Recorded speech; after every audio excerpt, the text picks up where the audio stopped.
also an economics background as well.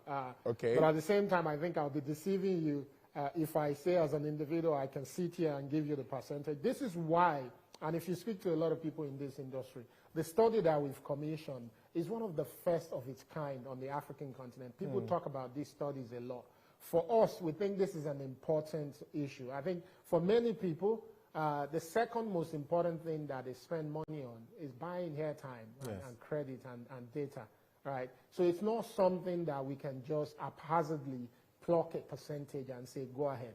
So the study that has been led by KPMG and Simon Cooper is actually taking into consideration data sets from MBS, from a lot of these companies in terms of how they do business. There's a particular data set that they've used which include things like average revenue per user, which we're saying this is not just about revenue for the companies, but this is also how you determine whether these companies are profitable or not. They've taken that into consideration. They've taken into consideration the cost of doing business.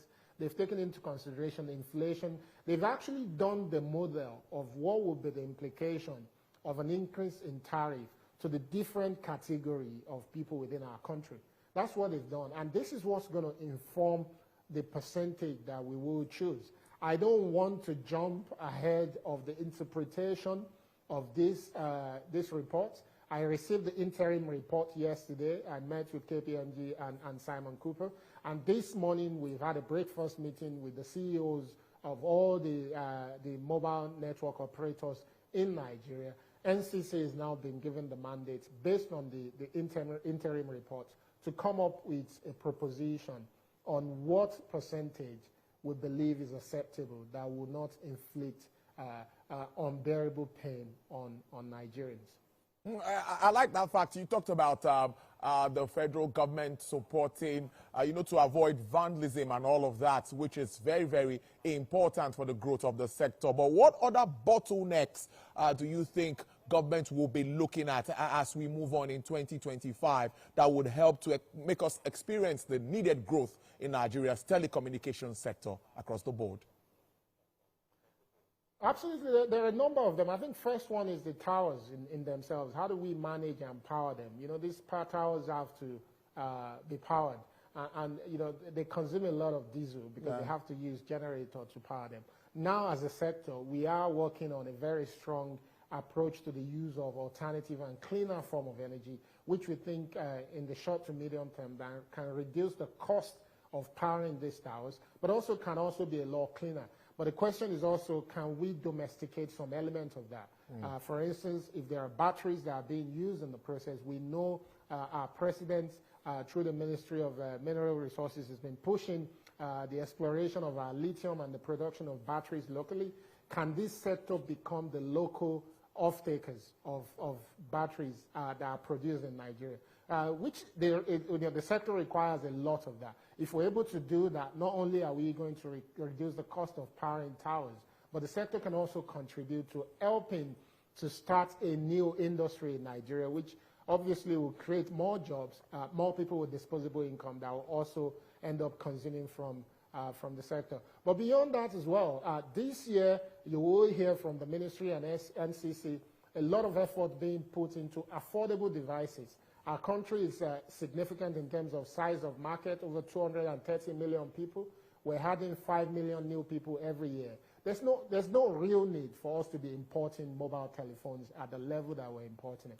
So we're looking at incentives to encourage local manufacturing of mobile phones. And probably at some point, there's no reason why we can't insist that even when mobile phones are being imported into Nigeria, that the batteries in them should be manufactured locally. Again, reducing the cost, helping to improve opportunities for local content, local manufacturing, and thereby helping to boost the economy to get us to where the president would like us to be, which is a $1 trillion economy in just a few years' time. We believe that this sector can be a major contributor to that. But beyond that as well, some of the things that we've discussed is also local content. We need to see a stronger relationship between the startup ecosystem and the telecommunication sectors. We'd like to see more entrepreneurs building digital solutions locally, good digital solutions locally that our people can use, thereby improving other sectors and making a lot more sectors to be productive.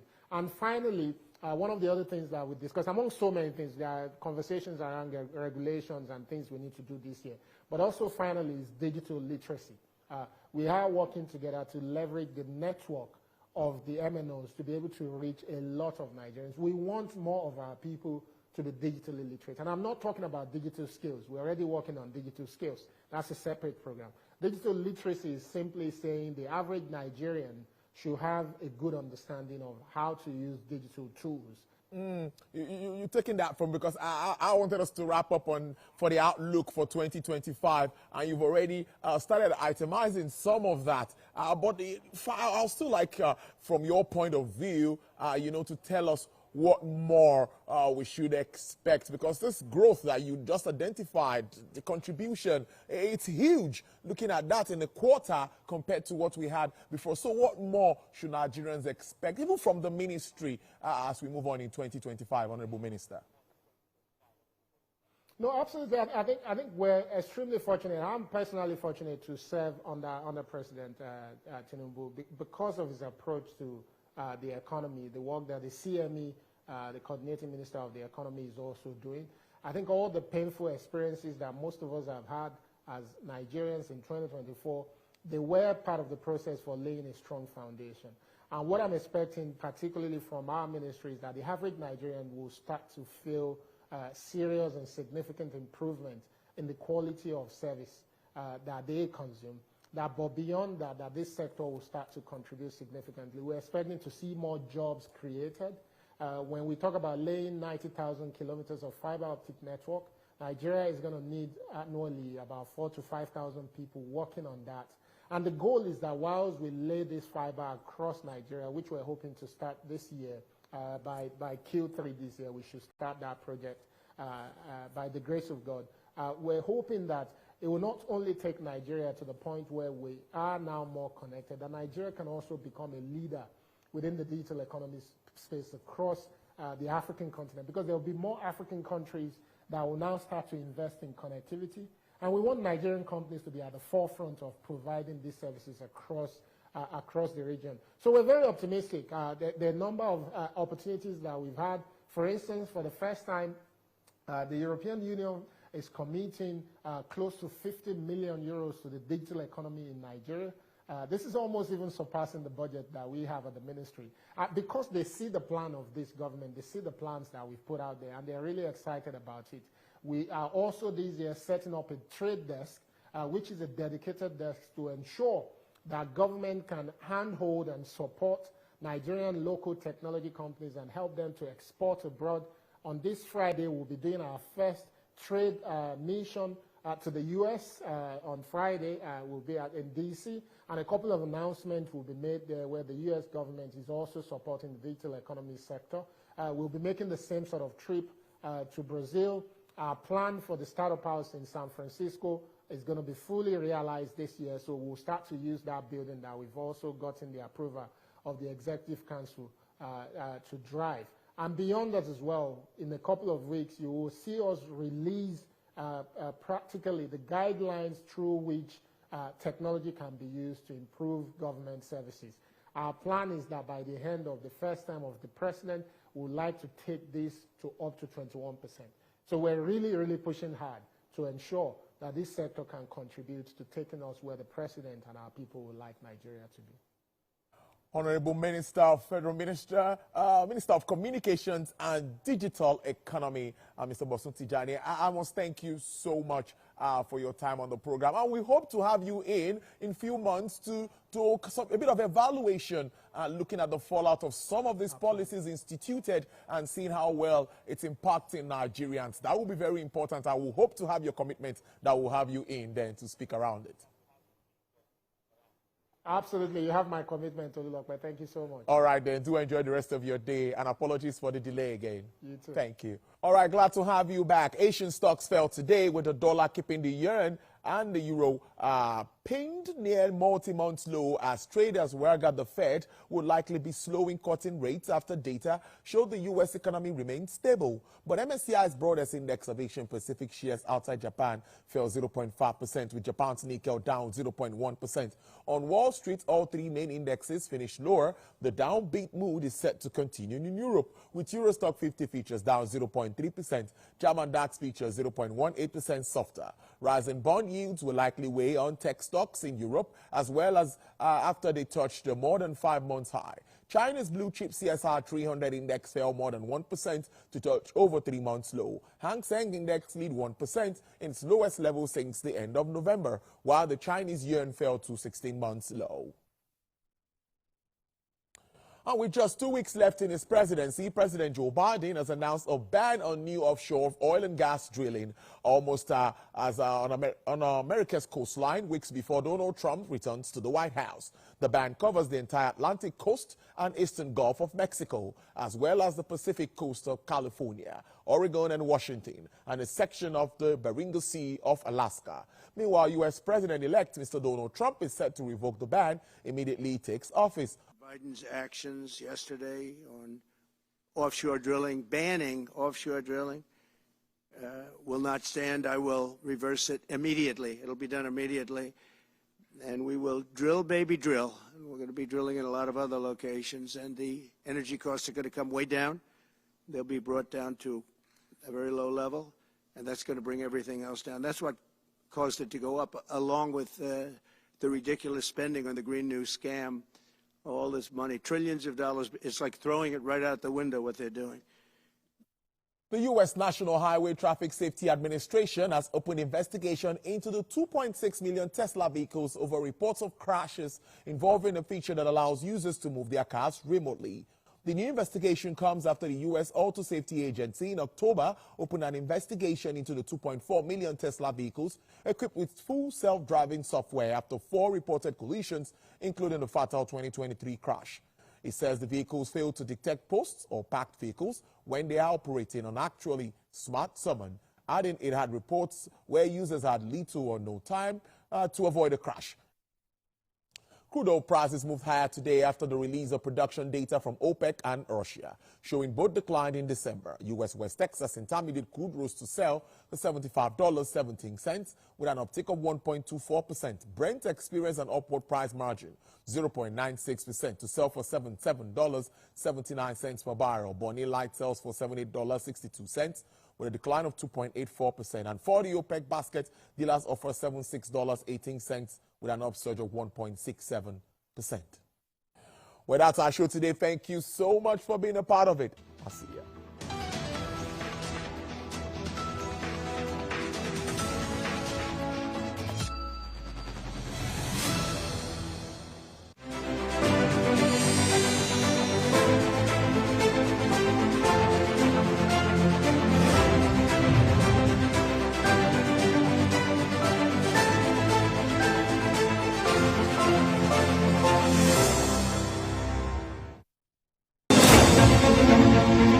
Meet Benga Oreshegun, a fearless voice and an advocate for the truth. He's bringing fresh energy and bold insights to Journalists Hangout. Get ready for deeper analysis and dynamic perspectives. Join me and Babajide Kolade Otitoju with other veteran journalists on Journalists Hangout. Weekdays from 5 p.m. and on Sundays 1:30 p.m.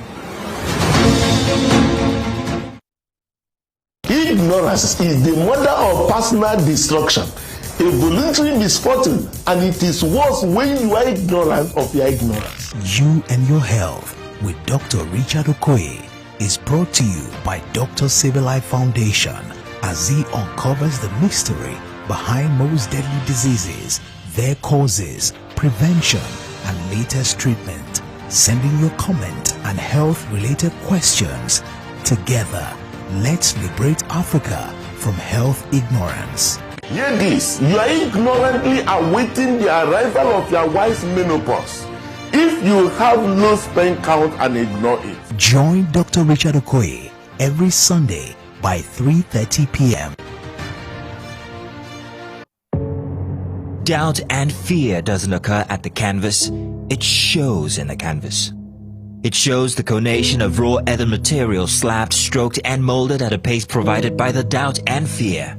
Every move way in the struggle of one to the other, merging the past to the present, brushstrokes of colors seen but not known. For when the wailing stops, the pieces settle down in abject beauty erected for a century of a century.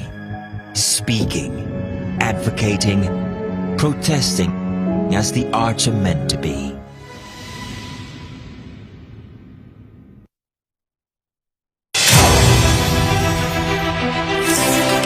Yaa Asantewaa was born on 17th October 1814 Bisiase, present-day Ghana. The daughter of Kwaku Ampoma and Atapo, her brother Afrani Panin became the chief of Edweso, a nearby community. After a childhood without incident, she cultivated crops on the land around Boankra. She entered a polygamous marriage with a man from Kumasi, with whom she had a daughter. She was appointed by her brother, Nana Akwasi Afrani Opese, ruler of Edweso. When her brother died in 1894, Yaa Asantewaa used her right as Queen Mother to nominate her own grandson as Ejisuhene when the British exiled her grandson to the Seychelles in 1896. Along with the King of Ashanti Prempeh I and other members of the Ashanti government, Yaa Asantewaa became the regent of the Ejisu-Juaben district in the Ashanti Empire, now part of modern-day Ghana. After the exile of Prempeh I, the British Governor-General of the Gold Coast, Frederick Hodgson, demanded the Golden Stool, the symbol of the Ashanti nation. There was a disagreement among the members of the Ashanti government at Kumasi on how to go about this. In 1900, she led the Ashanti War, also known as the War of the Golden Stool, against the British Empire. The Ashanti-British War of the Golden Stool, also known as the Yaa Asantewaa War, was led by Queen Mother Nana Yaa Asantewaa with an army of about 5,000. During the fighting, Queen Yaa Asantewaa and 15 other closest advisors were captured, and they too were sent into exile to the Seychelles. A dream for an Ashanti independent from colonial rule was realized on 6 March 1957, when the Ashanti Protectorate gained independence as part of Ghana. Ghana was the first African nation in West Africa to achieve this feat. She was a successful farmer and mother, and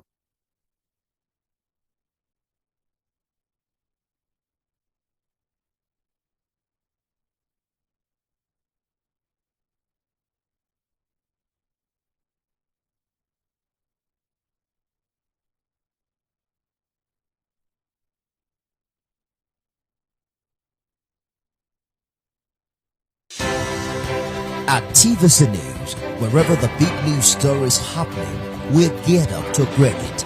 TVC News, first with breaking news.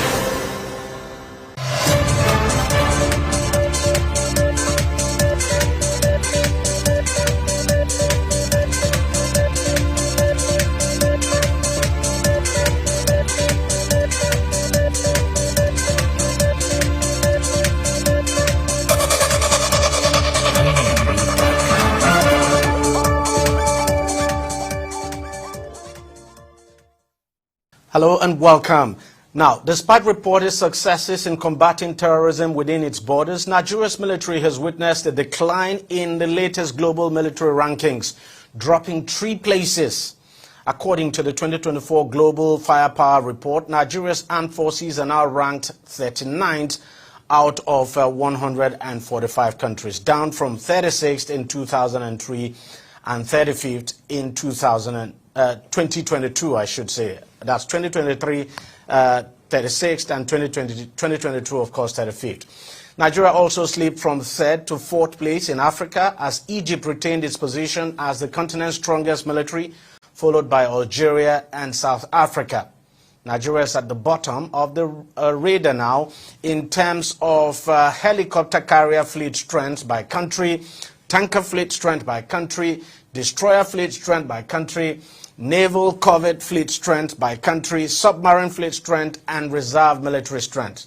According to the report, over 60 factors were considered to determine the rankings, including military units, financial standing, logistical capabilities, and geography. Meanwhile, Egypt retained its position as Africa's strongest military, followed by Algeria and South Africa. I did say that before. Now, globally, The United States retained the top spot for the 18th consecutive year. Other global powers such as Russia, China, India, and South Korea rounded out the top 5. Now, on the positive side, Nigeria performed well in total available manpower, population fit for service, and paramilitary strength. The report follows news of the attack on an army base in Sabongida, Damboa in Borno State, that's northeast Nigeria, which resulted in the death of 6 soldiers.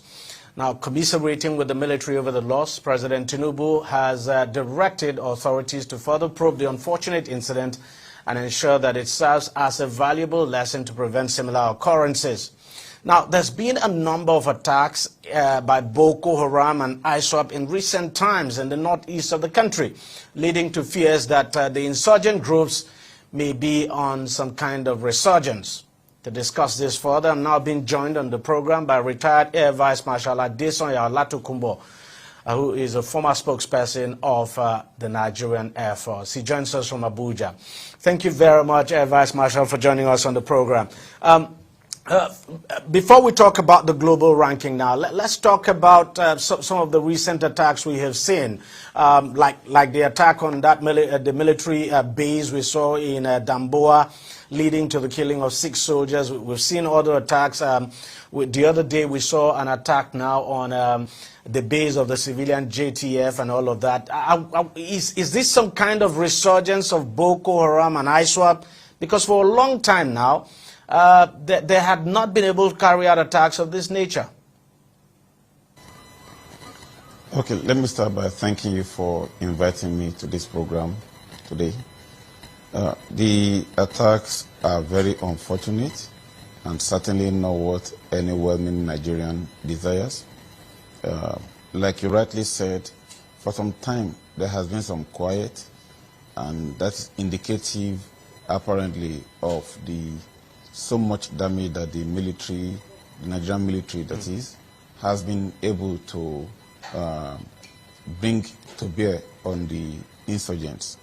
And clearly what we are seeing is an attempt by the insurgents to, in a way, demonstrate their relevance.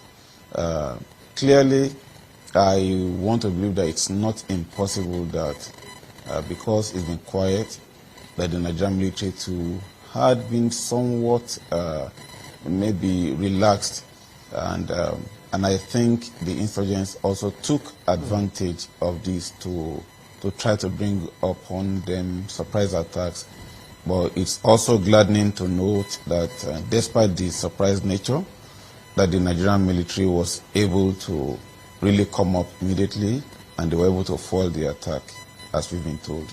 Now, let's also talk about, not quite long ago, just recently, the Oyo State Governor, Seyi Makinde, raised an alarm of terrorists from the north of the country, whether northeast or northwest now, coming over to the west, especially Oyo State. And, of course, there had been a Security Council meeting, and the security agencies promising to fortify the borders and ensure that these terrorists do not gain ground at all in Oyo State or anywhere in the southwest of the country.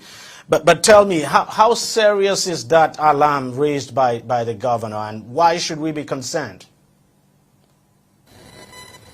Well, every security report should not be taken lightly, because everything sometimes starts small, and more often than not, eventually grows bigger than one expects. But clearly, I want to believe that whatsoever is happening in the northwest and the northeast at this point might be difficult to replicate in the southwest. Why did you say so? Okay. More often than not, focus is on the kinetic aspect of the operations, and which is why more often than not what we've been doing is trying to bear upon the terrorists our military might. But the important thing to note is the root cause of the situation. We have the non-kinetic factors has been very important. Issues of illiteracy, poor health care, poverty, unemployment, and even in some cases some cultural beliefs as well as ungoverned spaces. These are very, very critical factors that prevail at this point in time in the Northwest, in some parts of the Northwest and the Northeast. And I think Oyo State will not exactly have that same situation with those regions. Go back to that global military ranking. Any surprise for you at all? Nigeria ranked 4th in Africa now. Well, it might not totally come as a surprise, and I will speak from experience. You know, these rankings, like you rightly said, are based on about 60 factors, categorized into about 7 major ones.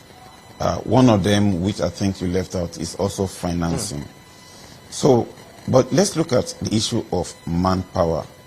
Clearly, we've been given some kudos in the area of manpower. I'm surprised. I'm actually surprised that, you know, the report gave us some credit, you know, saying we're doing well in terms of manpower. Because before now, I had thought our manpower was low. Well, it's not enough, but it's not to say that it is low. But when you compare it with other African countries, it's certainly high. And then don't forget that the way global firepower does its ranking, it also includes the paramilitary forces, not just the military forces. It includes the paramilitary forces as part of the personnel available. But I want to speak more about the equipment holding, which is also critical, as I'm looking at the number of fighter aircraft, looking at the number of attack vessels, looking at the number of armored tanks, vessels, and the rest. Now, we've seen that in the past few years, Nigeria has made a lot of effort to acquire new aircraft, new fighter aircraft, vessels, armored tanks, and the rest. But the challenge is these equipment are never bought off the shelf. So, when Nigeria makes a decision to buy, it has to wait first for the payment to be made, which, following our own normal bureaucracy, will take its time. And after it has been made, sometimes you have the waiting period being about 2 years. You'll notice from a recent report from the Air Force that of the 64 aircraft being expected, they were able to receive 14 in 2024. Yes. So, that's true. Ordinarily, Nigerians will imagine that, well, if we've bought this much, because the reports usually give an impression that the moment we say we're acquiring, then we've already acquired, which is not the case. So that is on one side. The other critical issue is finance. You'll also note that Algeria and Egypt, not in that order though, are ahead of Nigeria in that ranking. The budget that's available to those countries for defense and security is much higher compared with Nigeria. In 2024, Algeria, Egypt, and Morocco were higher than Nigeria. And citing an instance from when I was the defense advisor of Nigeria in Moscow, there was a time Egypt was buying in one deal about 30 Su-35 multi-role aircraft, fighter aircraft. That deal was worth about $2 billion. About the same time, that was in 2019, Algeria was buying a total of 30 aircraft also. I think 14 MiG-29, as well as 16 Su-30 aircraft, also worth about $2 billion. About the same time, Nigeria had, just a few years before then, signed a contract with the same Russia to procure 12 Mi-35M helicopters. And the best Nigeria could do, due to budgetary limitations, was to pay for 2 at a time. So at the end of the day, we were able to buy 5. We paid for 2, another 2, and a 5th one. Until date, 7 are still hanging.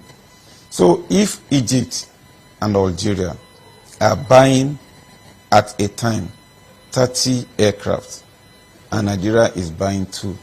So it doesn't matter how much more we are spending on defense, as long as we are not spending enough, certainly there is a likelihood that our ranking will drop. And the irony is that a lot of people think we spend so much on our military. You look at the budget for this year, for instance, the defense budget is the highest. But then when you place that against what other countries are spending, I mean, some of those countries you have actually mentioned, it pales into insignificance. It does, surely. And even looking at the budget, I also think it's important to look at the fact that our defense budget is not focused on the acquisition of equipment alone. It's actually meant to take care of recurrent expenditure. So it includes salaries, schools, everything under the Ministry of Defense. So, but when you look at that figure, it appears huge. Well, like I did give an example recently. To operate, let's say the Alpha Jet aircraft, which I happen to be interpreted on, I'm an Alpha Jet aircraft maintenance engineer. That aircraft will take about 2,520 liters of Jet A1 for each mission. And then this particular Jet A1 is burnt in less than 2 hours in most cases. So, how much does this one cost? On the average, over 1,000 naira per liter. And I want to imagine that if we take about 6 sorties in a day, that's we have either 6 Alpha Jet aircraft flying once a day, or maybe one flying 6 times a day, which is quite the usual case. So you are going to imagine that at the end of 52 weeks, we will have been spending over 25 billion naira on the Jet A1 of Alpha Jet and that's just on alone. Jet A1 alone? One Jet A1 alone. Not the ammo. For example, it carries rockets, about 36 rockets. Each one costs $3,500. And imagine how many rockets are fired during missions. There are some bombs that are procured by the Nigerian Air Force that are upwards of $120,000 for one bomb. So when you look at this field, and we have not even talked about maintenance, spare parts. So we have not talked about uniform, we have not talked about other aircraft types. And so what happens? What happens is that that figure that we actually think is so high is far from being high. As a former senior Air Force personnel yourself, what do you think in terms of equipment now? How much, for instance, in terms of aircraft, do you think the Nigerian Air Force would need that will become the game changer for the Air Force and then make us even much stronger? That is a subjective question. I actually believe that when I looked at the budget for 2 years ago, I think talking about 2022, and I compare with 23 and 24, you've seen that there's been an upsurge.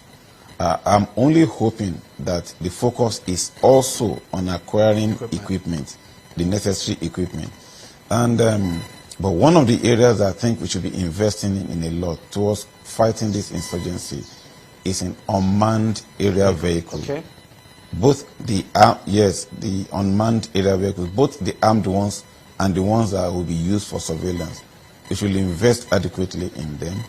And in addition, we should also invest in quite a number of helicopters too, because they are more needed in this type of and all of this equipment don't come cheap at all? They do not come cheap at all. But the thing I always, or the question I always ask is, if we look at the cost of funding the military, if we look at the cost of fighting terrorism has been too high, then we can always ask ourselves the question, what is the cost of insecurity? Quite an important question, no doubt. Quite an important question. Thank you very much, Air Vice Marshal Adesonya Olatukumbo, retired and former spokesperson of the Nigerian Air Force. Thank you very much for coming on the program, and thank you for shedding light on this very important issue. Thanks for your time, sir. Opinions are free, facts are sacred, the truth is universal. How, in practical terms, can we, for instance, de-escalate the tension? When you go into public office, you must be ready to answer to the people. We know where the enemy is. 3 places. The Lake Chad Basin, the border area between Nigeria and Cameroon, and then the Sambisa Forest. On Digi 360, we give you a complete dose of everything.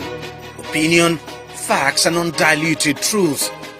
I hardly believe what politicians say in this part of the world. The new Nigeria is possible, the future is possible. We delve into the issues, dissect it, so that you can understand it, and use it to take action. I don't think there's any need for any governor to look for grant for ranching. Digi 360, dissecting the issues. Welcome back. Now, Nigeria's Minister of Communication, Innovation and Digital Economy, Bosun Tijani, has confirmed plans to increase telecom tariffs in the country. Tijani stated this during a stakeholder meeting with mobile network operators, adding that consultations and engagements were ongoing on the issue.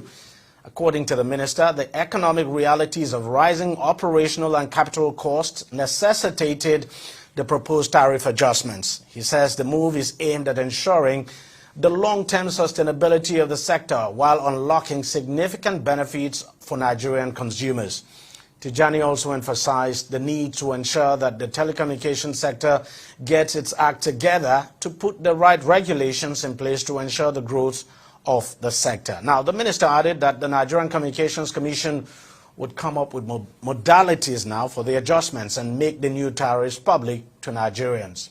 So reacting to the minister's comments, telecoms companies say investments in the sector have declined in recent years, leading to a slump in network quality in the country.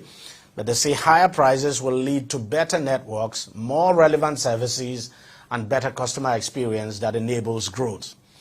Let's try to unpack all of this now with a technology lawyer, Nserim Emmanuel, who joins us from Lagos. Mr. Emmanuel, thank you very much for coming on the program. Not a surprise at all, the minister confirming that there is definitely going to be an increase in tariff, even though it's not going to be 100% increase as the operators are demanding. But looking at it, what do you think we're likely to see? At what level do you think the government may settle at? Okay, good evening, everyone. My name is Nserim Emmanuel. And I would want to use this opportunity to appreciate the minister for being able to have a meeting with all the stakeholders and for you to also look at it from a different view. I am supporting the increment because we are in an economy where everybody is experiencing the hardship. Whether you are in business, you are not in business. And it is expected for business people to also review their business model and also work on the operational costs. And I think that is one of the reasons they've given so far to ensure that they are still in business. But my challenge will be, which is also the challenge and the problem of everyone, being able to sustain what they've promised. But for the side of the minister, what he has done so far is okay. And I also expect, what I'm expecting from them is to increase not by 100%, but at least 20-30% to be able to accommodate everyone, both also to encourage the economy, also to encourage those at not just the rich, both the poor out there and those. So I also want to use this opportunity to call, whether they like it or not, it is necessary for increment to occur because of the hardship in the economy that is also affecting the operational costs and other costs in the operation of businesses. So what I expect so far is at least 20-30% increment to support what they are doing. But I have a fear, which is the fear of every Nigerian, which is the fear of everybody. They've claimed that the increment will be for the sustainability of their business. Yeah. But I doubt if that will happen because whether you like it or not, Nigerians all over are not really enjoying it. There are some communities out there that they've not for one day experienced good network service. And there are also communities where they can't even access data. And I also know that the minister that he has promised over the time that he will ensure universal access of internet across Nigeria. So I believe that 100% will affect that because how do How will a market woman, how will Mama a bosse that is living in Offshore, that is living in one of the communities in Oyo State, that is living in Isiopo, that is living in other communities across Nigeria, remote communities across Nigeria, remote towns and villages, be able to access cheaper and affordable data? So that is what we're talking about. That is that's the fear I have. How it will affect the common man. I believe that if they do that 100%, it will really affect. But I see what I will agree that they should increase within the range of 10, 20, or 30%. Thank you very much. Yeah, and there's no doubt. So obviously it might affect the government's plan for a mobile broadband now, and even internet penetration and all of that. But then you look at it, these companies are saying, look, without this increment, and they've said even without the 100% increment, that it just might be difficult for them to continue to deliver quality network and all of that. But the government, of course, the minister said they're not going to get 100%. But in all honesty, do you think 20, 30% that you've advocated would be acceptable to the operators? If they are telling us that they only need 100% before they will function at optimal capacity, I feel they are not considerate. It's affecting whatever that is happening in Nigeria as a result of the pronouncement from the first day of the president in office, because of the policies and other things. It's being affected by everybody. There is nobody in Nigeria that is not experiencing what is happening. It's something that it's both their workers, both the telecom workers, both non-workers, both all Nigerians as a whole, we are all experiencing the same. So if they say it will not affect, they are not experiencing it, I would say they are lying. I believe that it's affecting their business. But one thing for sure is that they have facilities in operation. They have facilities, available facilities. What is expected of them is to look at the measure, to put up measures to see how, in as much as they want to make profits, they want to make money from this, they should also consider, I know that they are private business ventures, but they should also consider the policies put in place, and also they should also consider the common man out there. Without the common man, I don't think they will be in business. You look at all of this. You look at the demands of the network operators, and then the government conceding now that, look, there's going to be an increase. Don't you think it's also necessary that as the government allows them to do that increase, we don't know at what percent it will be now, but that they should also, the increase should probably come with conditions. Because whether we like it or not, before now, just as you said, some of the networks have not delivered quality service at all. I mean, making calls have been quite problematic and all of that, even though now they are giving us the excuse that it's because of the poor investments and because they are not allowed to increase tariff. But do you think the government allowing them to increase should probably come with some conditions? Yes, I truly believe that, not just, and also believe that on the statement made by the Honorable Minister, he said the tariff will increase, but not 100%. I quote, he said, we are ensuring and studying the Nigerian telecommunication industry, and we issue directive to strike a balance between the parties and stakeholders. Truly, there should be a guideline to ensure that the players are being guided, in as much as we're talking about increment. Because whether you like it or not, for me, many times have I paid for data and I did not receive anything. Many times have I subscribed, have I paid for what's it called, card, and I did not receive anything. Most of the times it will be 1,500, 2,000 through banks, which I will not mention because of through banks. But again, you don't expect me to start. I know the process, which I can also go out there to also look for a way to get justice on that, because that is also against my belief that everybody should get fair treatment as customer. But again, looking at it from that angle, you need to regulate them, because if you don't outline what that should be put in place with the money or the revenue that will be generated from the increment. These people will not do anything. All right, I think we'll just have to leave it there. Emmanuel Inserin, technology lawyer, thank you very much for your time and thanks for joining us on the show. Thank you, sir. Appreciate it. Well, that's how much we can take on the program this week. We thank you very much for watching. I'll see you again next week. Bye-bye.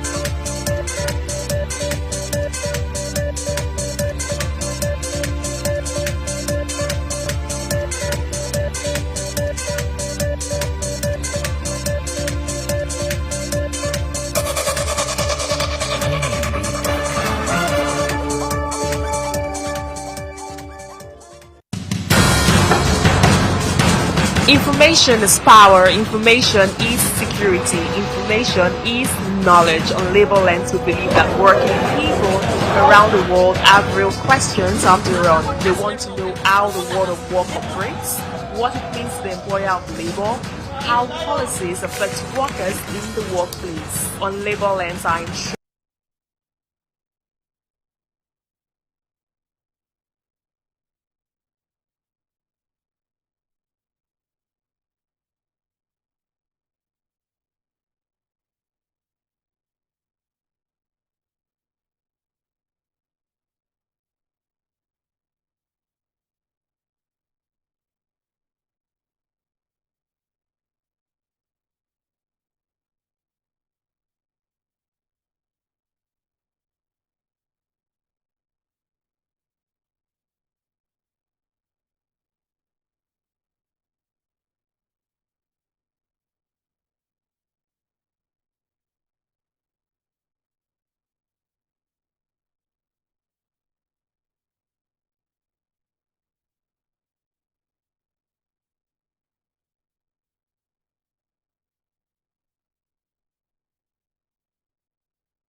At TVC News, wherever the big news story is happening, we're geared up to break it. TVC News, first with breaking news.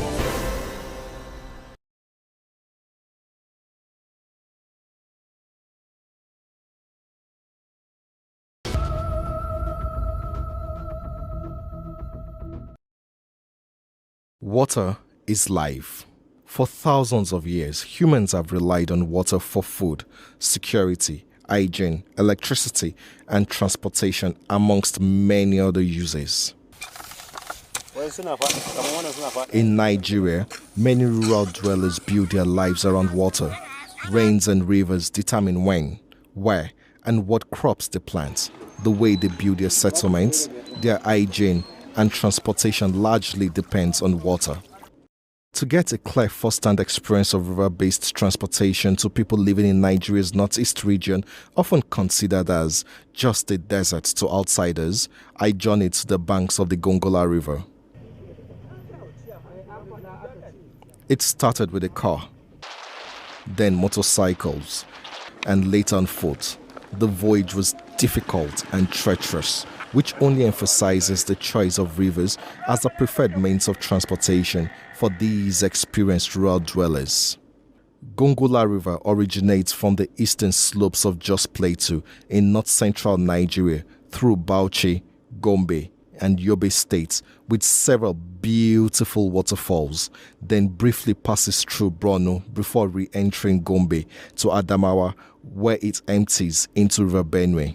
At Fike community, business is slow as it is not a market day. Yet, canoe operators were at the bank of the River Gongola hoping to do some business. For centuries, communities along this river have relied on it for transportation. This place may seem deserted, but it's a significant transportation hub.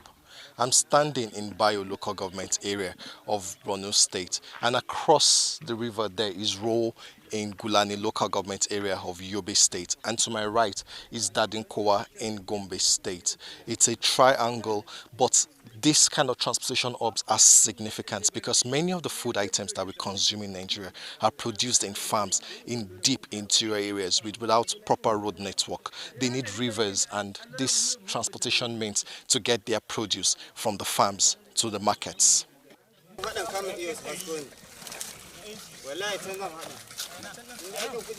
Lawali Usman does not have a formal Western education, but he is well schooled in the way of water. He shares a glimpse of life at the edge of a river. I've been doing this work for about 30 years now. This work is what gives me what to eat and drink. We see things on the job. Sometimes we come out to work and there's nothing to do. The wind and other things hinder us from doing work. It could really be difficult.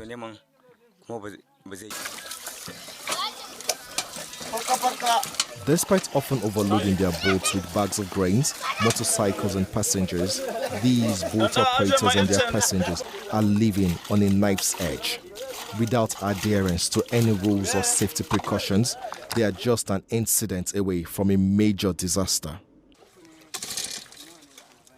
Another operator explains that in almost 30 years of engaging in this business, he has never used a life jacket or met any government official educating them on the rules of water transportation.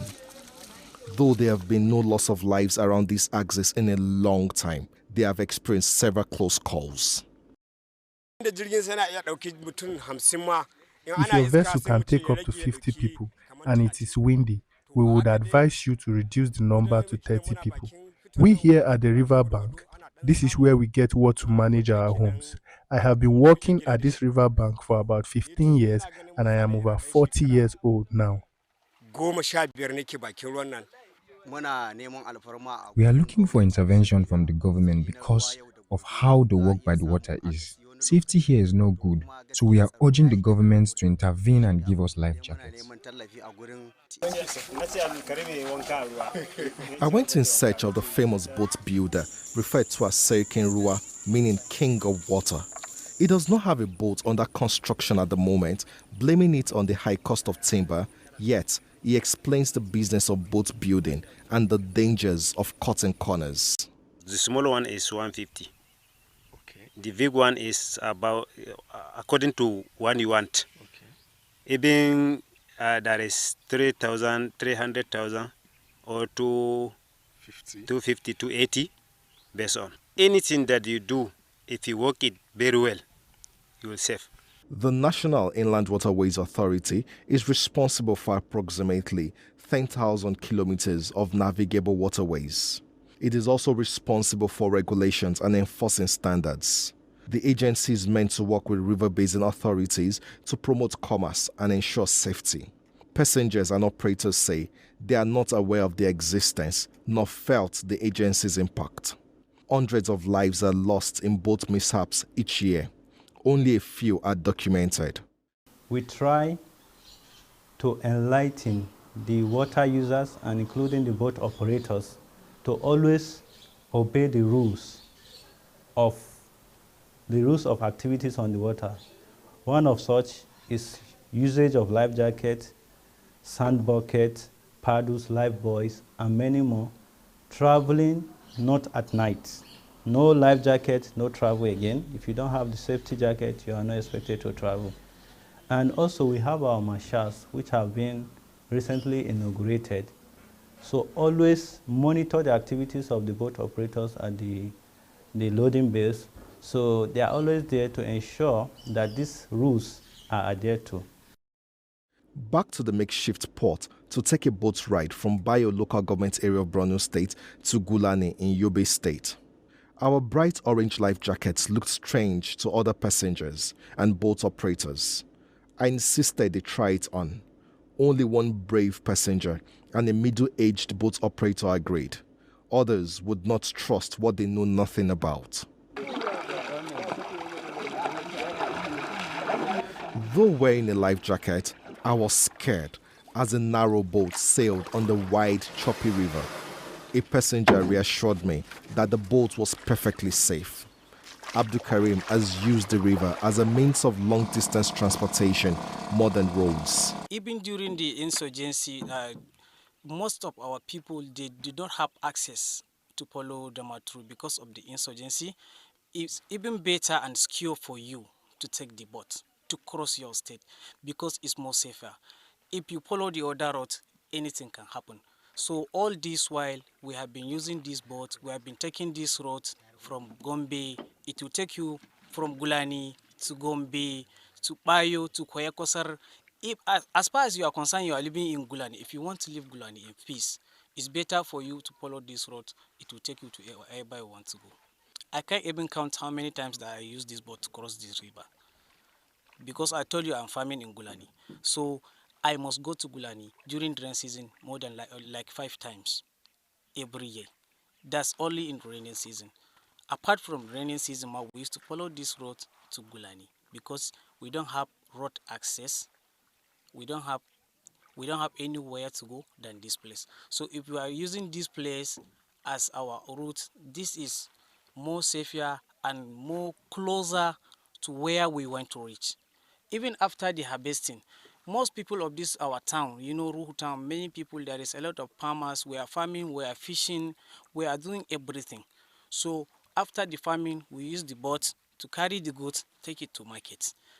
If we want to buy some materials like the other things to use, we buy it from Gombe. Fertilizer, chemicals, and the others, and the food stuff where we don't have it here. We bought it from Gombe and use the river boats and take it to our people. That make our life difficult. People are suffering because of poor road accessibility. They don't follow any routes. There was a time that I even come here, we even overload. Some people say that, hey, wait, we are going to drop. Some people reduce from the boat. And there was a time I was thinking that the boat was even break, man. As we just enter, thank God we are not in the middle of the river. We just onboard it, so the boat can't break. So people have to reduce the goods. And you see this boat, you carry like bikes, maybe like 8 bikes. You carry like maybe 20 to 15 bags of rice or maize or sorghum, and you carry people more than 20. On one boat? On one boat. 8 bikes? 8 bikes. Bags of food? Bags of food. 20 people? And 20 people in one boat. And this is the thing that I have always thinking about it, that maybe if I have somewhere to follow, I would have followed than this place. So this life jackets, have you ever worn life jackets before? No, I never. I did not even see any person with life jacket in this place, Madanu. So it's only you people. So in over 10 years, you have never seen anybody? Over 10 years, I have never seen anybody with life jacket here. Water transportation has been in existence for centuries, but it's far more significant in a place like Nigeria, where many of the food items that we consume are from these communities that do not have appropriate road network, but rely on these means of transportation to move their produce from their interior communities to the major markets and towns. These operators and their passenger do not know the rules of water transportation, and they do not have access to protective gear such as this life jacket. It's important that the government at all levels get involved in educating these people about the rules of water transportation, and also providing essential life-saving jackets such as this to preserve both our food security and the lives of the people. From the border of Gombe, Yobe and Borno State, Lanre Adeyemi, TVC News.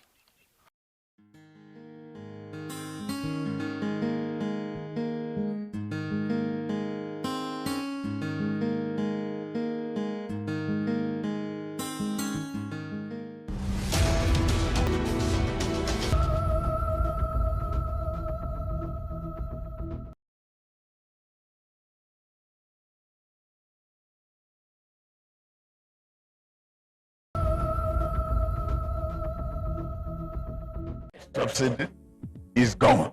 President Bola Tinubu's statement at his inaugural speech that subsidy is gone came with a lot of worry over the high cost of fuel. Following this, the Nigerian government launched the presidential CNG initiative aimed at promoting CNG adoption as an alternative fuel to reduce the country's dependence on conventional petrol products. Nigeria has one of the world's largest natural gas reserves, ranking among the top 10 globally. This wealth of natural gas has laid the foundation for the development of compressed natural gas as a viable alternative fuel in the country. With fuel scarcity becoming a recurring issue in Nigeria, motorists wait in long queues at petrol stations, often without any certainty of getting fuel. However, with alternatives like CNG, there may finally be some relief. CNG is natural gas compressed to less than 1% of its volume at standard atmospheric pressure. It is considered a cleaner alternative to gasoline or diesel, producing fewer harmful emissions. According to Central UP Gas Limited, an Indian company, CNG significantly reduces the emission of harmful gas like carbon dioxide and carbon monoxide, which are major contributors to climate change. In comparison to petrol-powered vehicles, CNG vehicles produce 5 to 10% lower carbon emissions. This is one significant reason why nations, including Nigeria, are eager to accelerate the adoption of CNG. While most African countries are still in the early stages of adopting CNG, nations such as Iran, Argentina, China, and Brazil lead the world in the number of CNG-powered vehicles. And today, momentum is steadily building for the use of CNG. At this gas station, vehicles are lining up to refuel with CNG. The gas is stored in high compressed cylinder, specially designed to handle its compressed form. These cylinders are typically installed in the car boots and can be refilled either through the bonnet, which directs the gas to the cylinder, or directly into the cylinder itself. The size of the cylinder varies depending on the size and model of the vehicles. Abdul Wahab Ibrahim converted his vehicle to run on CNG 6 months ago. He tells us about his experience, explaining how the system works. This is where the indicator that shows your gas gauge is. It has the R, this for reserve, that R is for reserve, then G is for gas. Then this fuel stuff diagram is like you're on fuel. So immediately you start it, it goes to fuel, then now switch to gas. So this 3 bar, 1, 2, 3, 4 shows the level, the content of the gas in your cylinder. So you're like 4 bars, so I have like 4 bar right now. You can either switch it by yourself or you automatically sometime when you switch it by yourself. Let me just say you switch it by yourself. It's hybrid, two ways. As you are driving, you can switch it to fuel and gas at the same time again. Similarly, Isa Ahmed, a truck driver whose vehicle runs exclusively on CNG. I have been driving this CNG trailer for about 8 months now. The trailer is made to use CNG right from factory settings. The difference is much compared to diesel. I get CNG for 290 naira per litre, while diesel costs about 1,000 naira per litre. TVC News crew took a day out to visit a CNG conversion center along Kubwa Expressway. We spoke with the manager of the center, who is also the lead engineer. He explained the process of converting vehicles to CNG and discussed how far a converted vehicle can travel on a full tank. First thing is that we will inspect the car. The essence of that inspection is whether the car can take the combustion or not. So we have a diagram list, the place that we will check inside all the cars whether the car can take the combustion, like the chassis of the car, like the engine, because we have some cars that used to select kit that we don't have the kit. Some they are using DJI, some they are using special kit. So if we have that kind of car, So we used to tell the owner of the car that this type of engine we need to supply for that special kit for the car. We used to install the kit and the cylinder in the car, then followed by calibration. We'll program the ECU so that I can take the car can work on CNG perfectly. So the thing is that we used to install some of the kits inside the car engine. We are not removing anything from the car. The only thing we used to touch is the manifold. Yes, the car manifold. That's the only thing we used to drill so that the gas can flow there perfectly.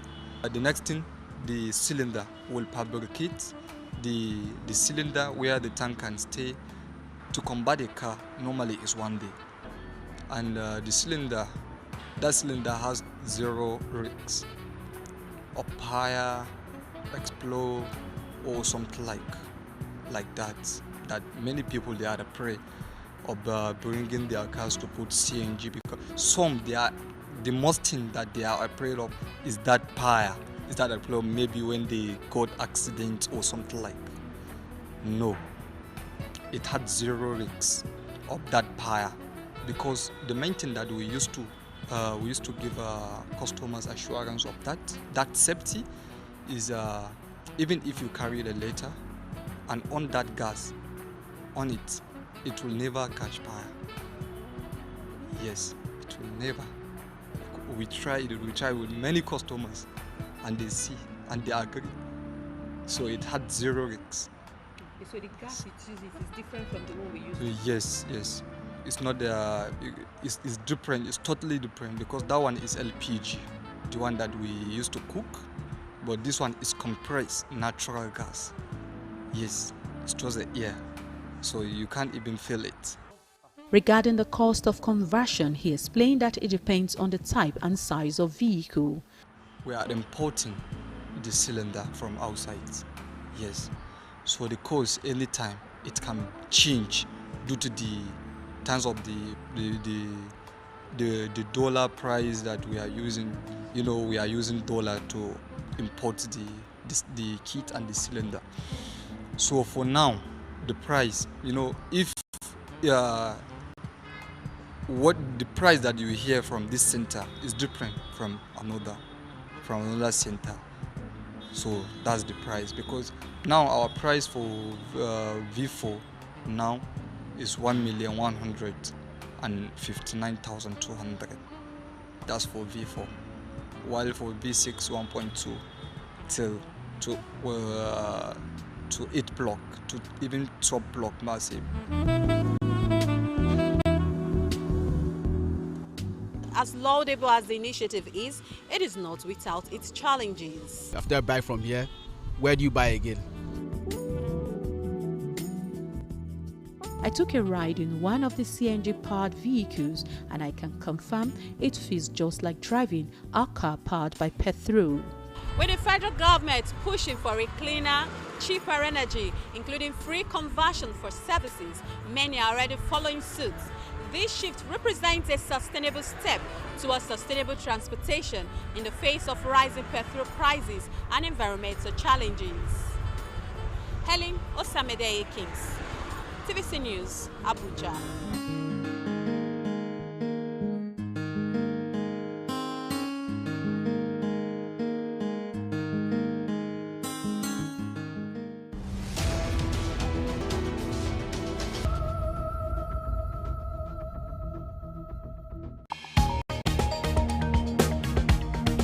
The Inspector General of Police has met with senior officers to review the state of security.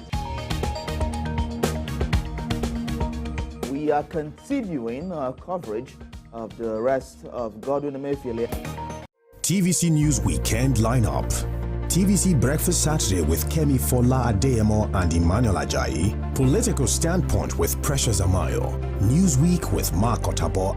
Politics on Sunday with Femi Akonde. Community Forum with Sarah Yeku. Get ready for the biggest stories, fresh perspectives, and burning news discussions that round up the weekend. Only on TVC News.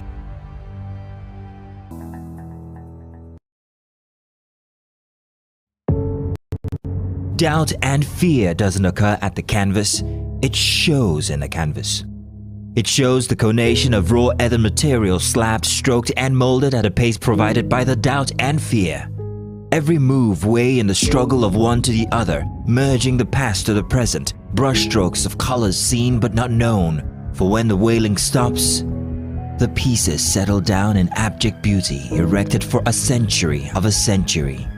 Speaking, advocating, protesting as the arts are meant to be.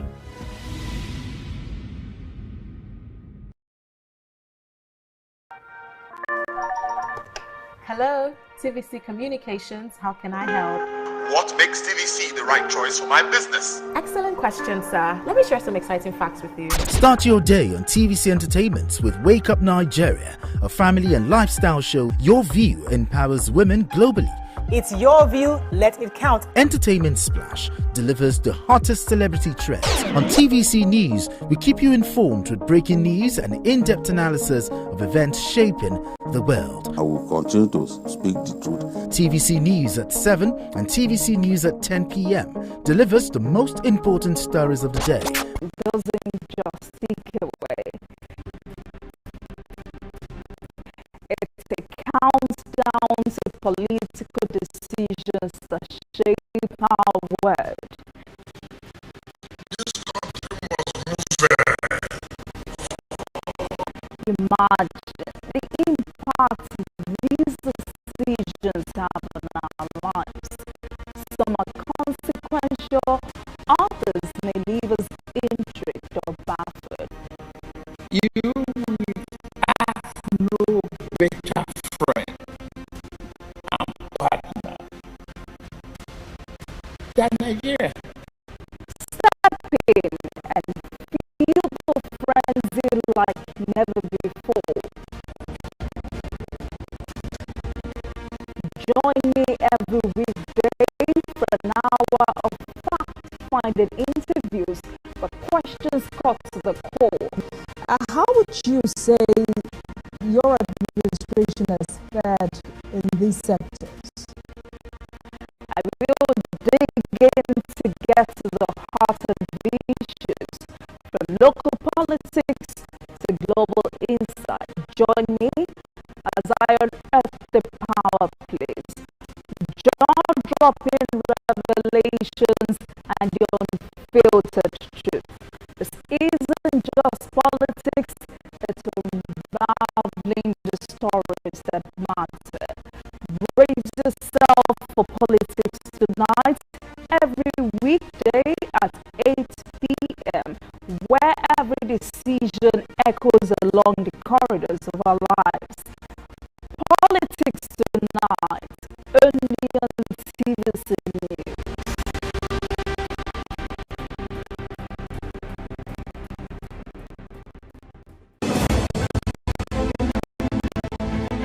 Meet Benga Oreshegun, a fearless voice and an advocate for the truth.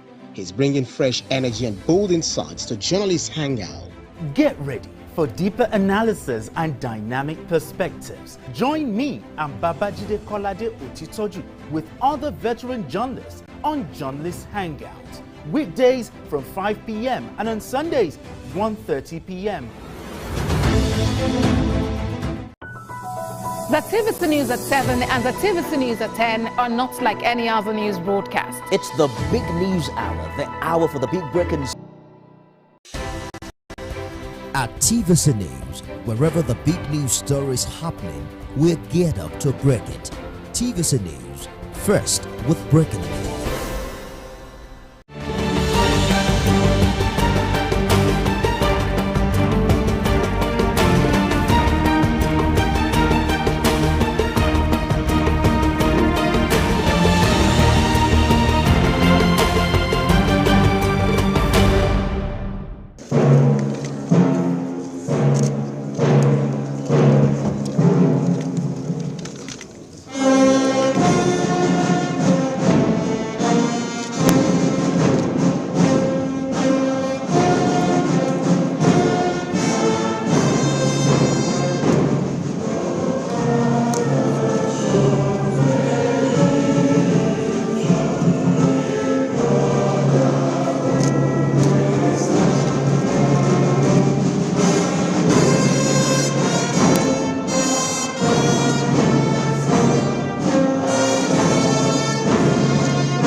Echoes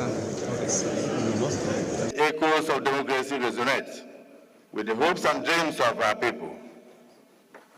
Together, we stand on the cusp of transformation, eager to turn these hopes and dreams into a living reality for the good people of this nation.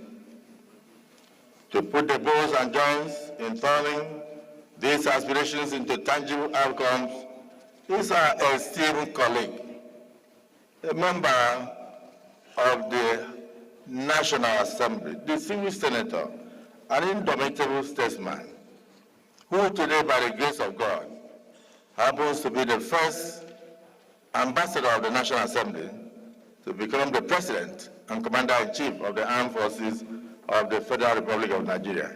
His Excellency, resources to critical sectors such as education and health.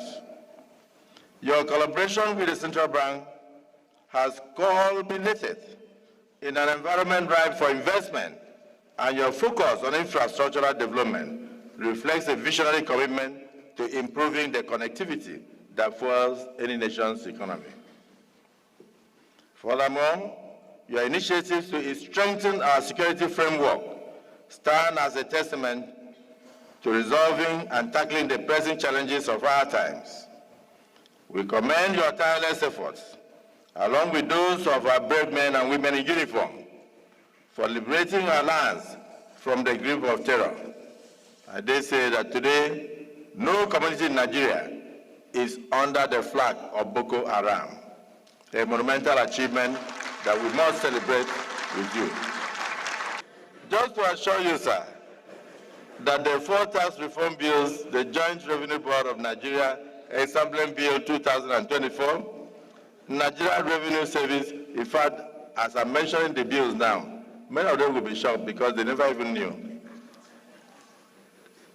The Joint Revenue Board of Nigeria Establishment Bill, Nigeria Revenue Service Establishment Bill, Nigeria Tax Administration Bill, Nigeria Tax Bill represent a monumental shift in our fiscal landscape.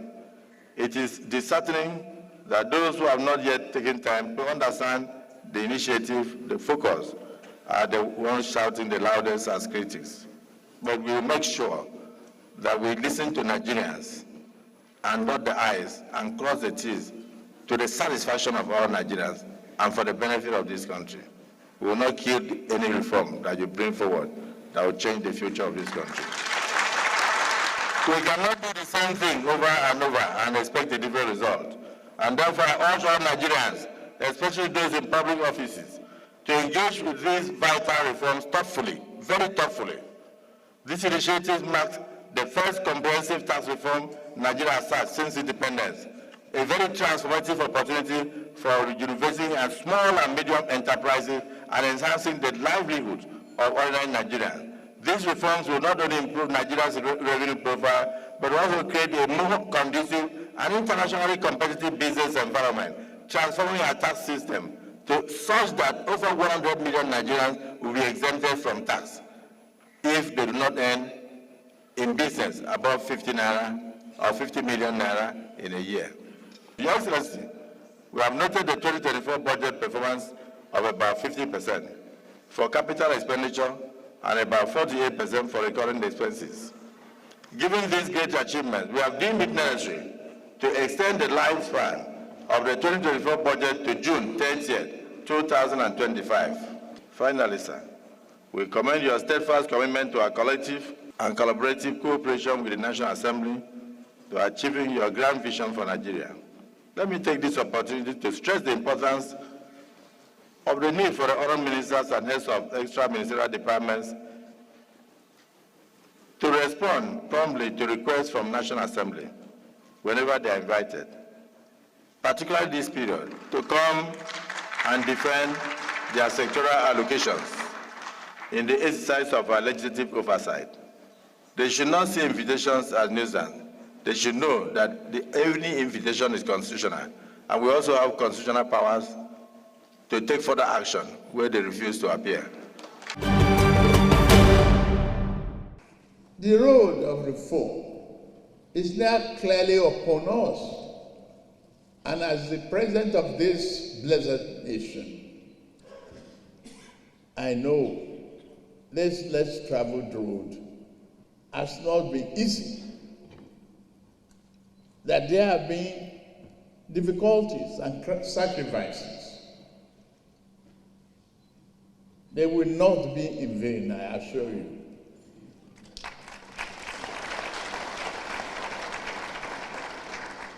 I said we must keep faith with the process to arrive at our collective desired destination.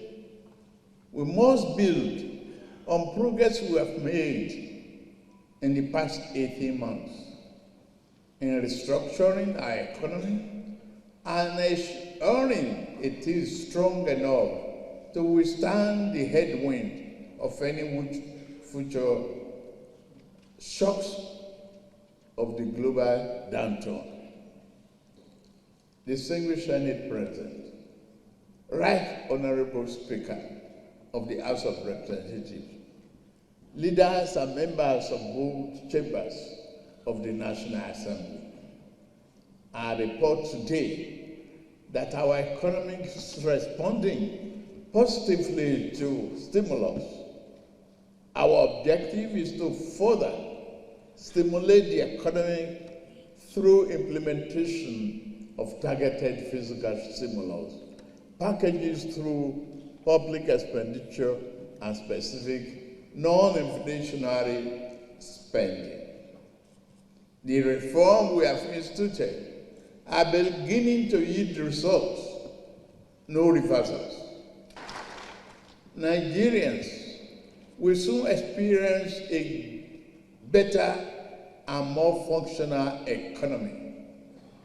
Global economic growth for the outgoing year in year 2024 was projected at 3.2%, and against predictions of our countries, we have made significant progress. Our economy grew by 3.46%. Round it down, that is 3.5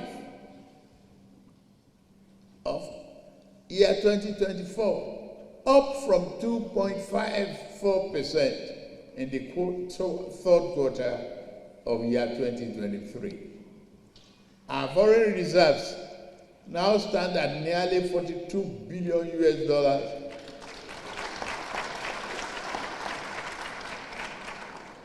from negative inheritance. We are providing a robust buffer against external shocks. Our rising exports are reflected in our current trade surplus, which now stands at 5.8 trillion naira. National Bureau of Statistics confirms this.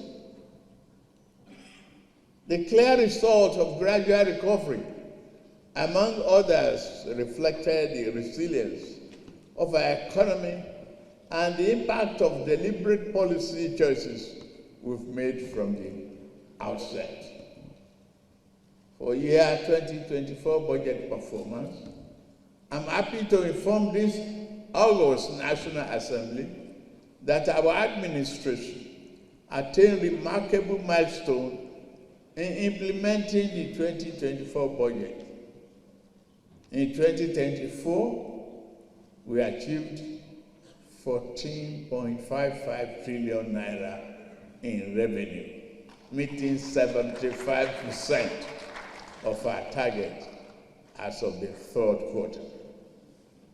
21.60 trillion naira in expenditure, representing 85% of our target, also in the third quarter. While challenges persist, we improved revenue collection and fulfilled key obligations. The transformational effect of this on our economy are gradually being felt. That drives me to the philosophy of the 2025 budget.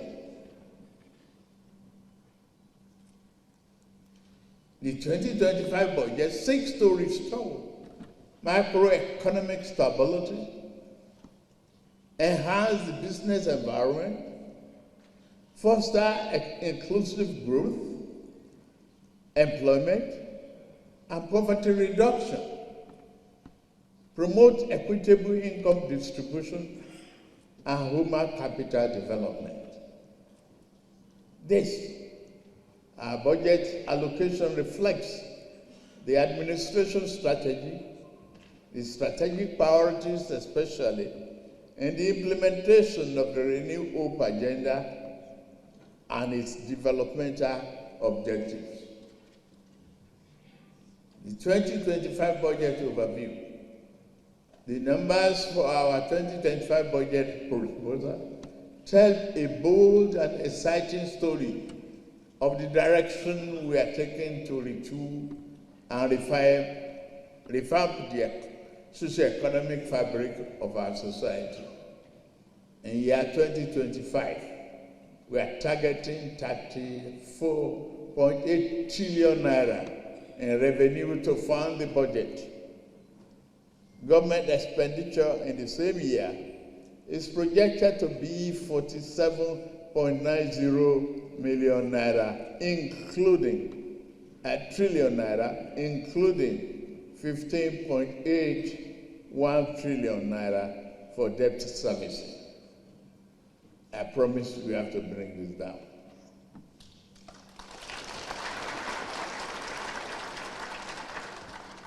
A total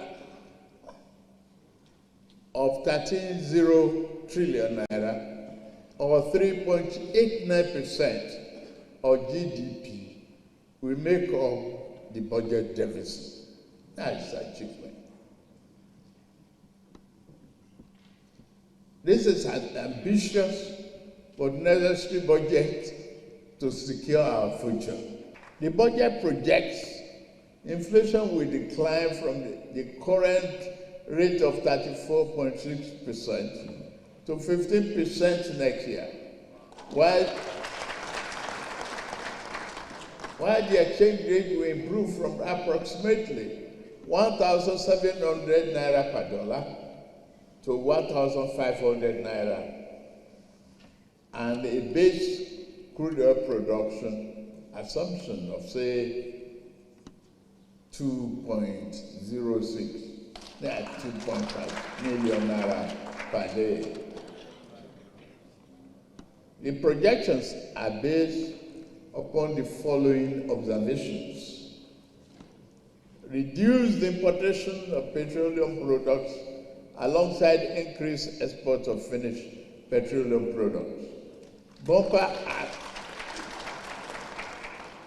harvest driven by enhanced security, reducing reliance on food imports, increasing foreign exchange inflows through foreign portfolio investments, higher crude oil output, and export coupled with a substantial reduction in upstream oil and gas production costs. Key priority areas: rebuilding Nigeria. Our budgetary allocation underscore this administration's strategic priorities, particularly in advancing Renew Hope agenda and achieving its developmental objectives. The highlights of the 2025 budget allocations: defense and security, 4.91 trillion naira. Infrastructure, 4.06 trillion naira. Health, 2.48 trillion naira. Education, 3.5 trillion naira.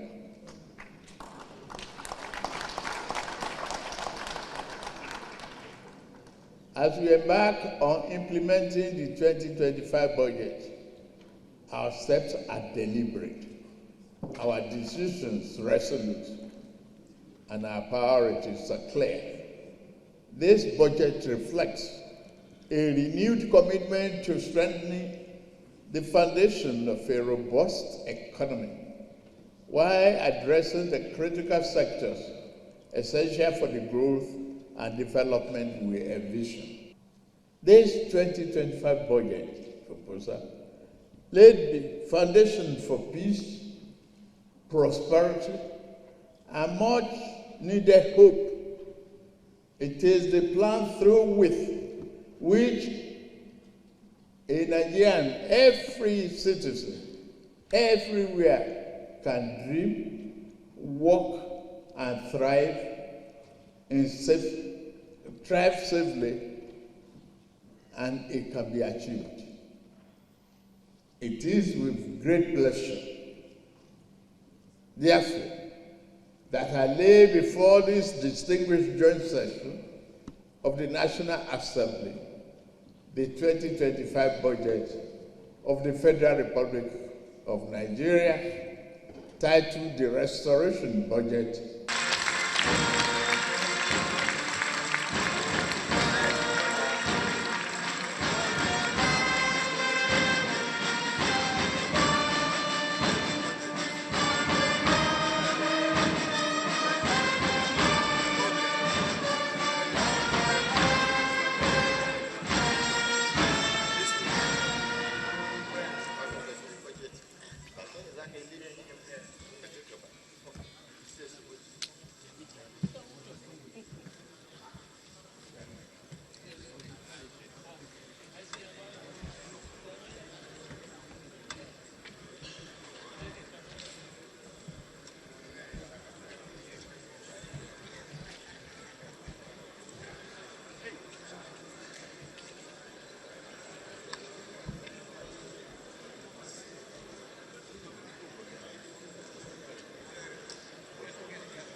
To strengthen national unity and build trust, it is essential for the government to communicate its achievements effectively to the Nigerian people. Mr. President, let me assure you that the National Assembly is fully committed to supporting the successful implementation of the 2025 budget. This is not merely your budget. It is a national project requiring collaboration across all arms of government. We will work to ensure its timely passage, provide legislative support for critical reforms, and conduct robust oversight to guarantee transparency and efficiency in its execution. Mr. President, fellow colleagues, let us take a moment to recognize and honor the profound sacrifices made by each and every Nigerian over the past year. The removal of fuel subsidies, rising inflation, and adjustment to economic policies have created challenges. Yet, these sacrifices are necessary for building a stronger, self-reliant, and prosperous Nigeria. I call on all Nigerians to remain resilient and united in our collective pursuit of a brighter and better Nigeria. In conclusion, Mr. President, thank you for your visionary leadership and unwavering commitment to Nigeria's progress. The 2025 budget represents a crucial step towards economic recovery and sustainable development. I'm confident your reforms will soon deliver tangible benefits for all Nigerians. Thank you, and may God bless the Federal Republic of Nigeria.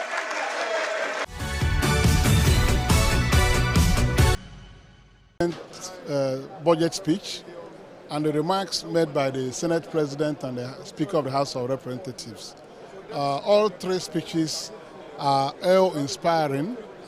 They were loaded with hope, uplifting segments, and the Senate President, the President himself has made it clear that his focus is on defense and security, infrastructure, education and healthcare, among other needs. They are very wonderful efforts he wants to make in 2025. Because of the highlights he gave, I can only say that I am hopeful that there is that